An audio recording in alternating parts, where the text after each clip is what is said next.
Ça me prend aux tripes. J'ai peur de ne pas être à la hauteur. J'arrive pas à me raisonner. J'appréhende le regard des parents, des enfants, attentifs au moindre mot, au moindre mouvement, observant ma tenue, mon physique, mon manque d'assurance. J'ai été parent d'élèves, j'en ai jugé beaucoup des enseignants le jour de la rentrée. Dans exactement 4h27. Ma première rentrée. École élémentaire Léon Blum.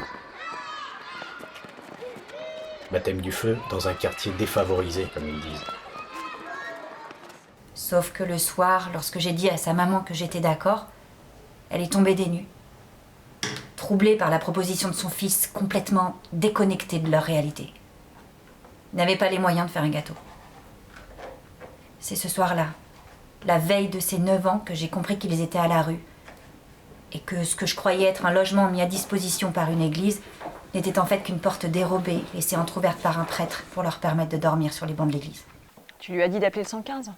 Elle les appelle tous les jours. Ils vont trouver une solution. Non. Il n'y a pas de logement disponible. Ça fait 2 mois qu'elle les appelle, tous les jours. C'est pas de notre ressort. S'il n'y a pas de pression pour appuyer son dossier, il se passera rien. Et c'est à une assistante sociale d'appuyer son dossier. J'ai Alcénie tous les jours dans ma classe. Je peux pas me contenter de cette réponse. Je lui dis quoi? Je lui dis, s'il te plaît, Alcénie, ne reviens plus en classe tant que ta mère et toi n'avez pas trouvé de logement. C'est trop dur pour moi de croiser ton regard. J'ai besoin que tu sois heureux et que tu manges à ta faim pour pouvoir te faire classe. 9 ans à écrire jour après jour. Parfois juste une phrase. Parfois plusieurs pages. Beaucoup de portraits d'enfants au début. Et puis assez rapidement aussi la réalité du métier, les tensions au sein de l'équipe, la violence de l'institution, le mépris de tous ceux qui pensent qu'il suffit de savoir lire pour enseigner la lecture. Il pense que je protège les élèves. Ce sont ces mots. Menace de plainte à l'inspection académique reçue par SMS il y a 1 heure, avec ultimatum. Comme si la réunion n'avait pas suffi. Il faut qu'il vienne me harceler jusque chez moi. J'ai fait l'erreur de lui donner mon numéro de portable. Je n'avais pas encore compris à qui j'avais affaire. Quand je vais raconter ça à mon mari... Il faut qu'on obtienne l'exclusion. Ma fille m'a dit qu'elles se sont mises à 4 maîtresses pour le porter jusque dans le bureau de la directrice. Elles se prennent des coups de pied, des espèces de putes, salopes, connards. La violence. Il y en a partout. Je les comprends pas. 4 maîtresses? À croire qu'elles sont masochistes. Par les pieds et par les mains. Croiser une petite fille rome de ma classe au marché le samedi matin en train de faire la manche, c'est violent.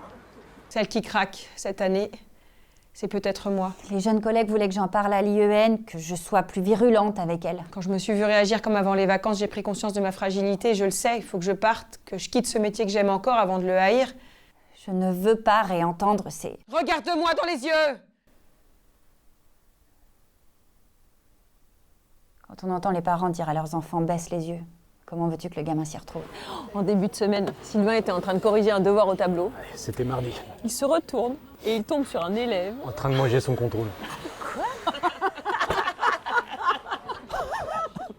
Il mâchait. Je les aime beaucoup, hein.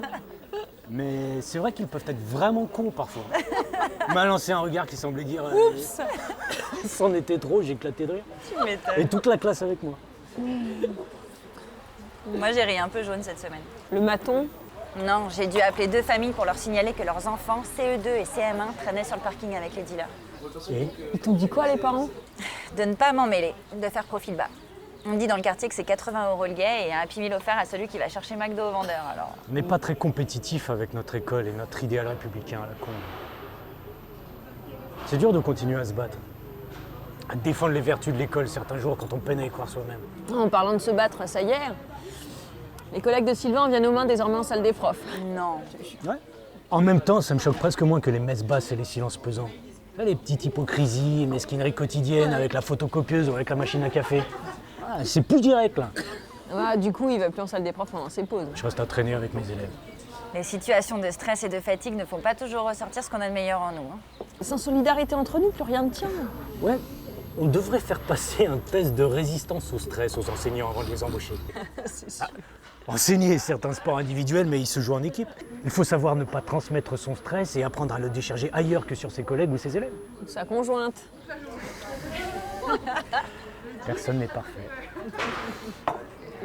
Une équipe pédagogique, c'est une équipe de sport collectif. Ce sont des coachs qui devraient nous envoyer plutôt que des conseillers pédagogiques.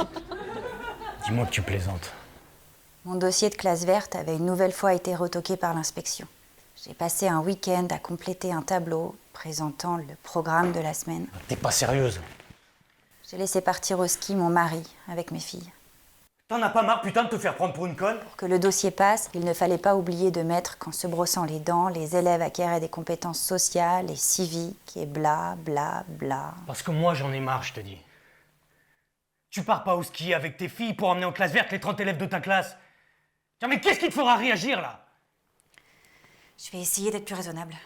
Je vois bien que c'est absurde, mais quand on sait tout ce que cette classe verte peut apporter à... Alors quand les mômes sont durs, que les parents nous méprisent ou nous agressent, que notre hiérarchie nous laisse tomber et qu'on ne peut en parler à personne Quand un enseignant n'est pas en grève, c'est qu'il est en vacances. parce que c'est indécent, Une bande de frustrés aigris qui tentent d'oublier leur vie ratée en s'acharnant sur leurs élèves. on se sent seul, Boulot de feignant où tu peux réutiliser le même cours toute ta carrière. mais pas longtemps.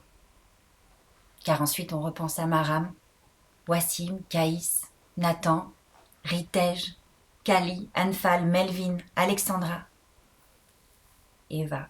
J'ai traversé l'école sans souffrance particulière et sans aucun plaisir.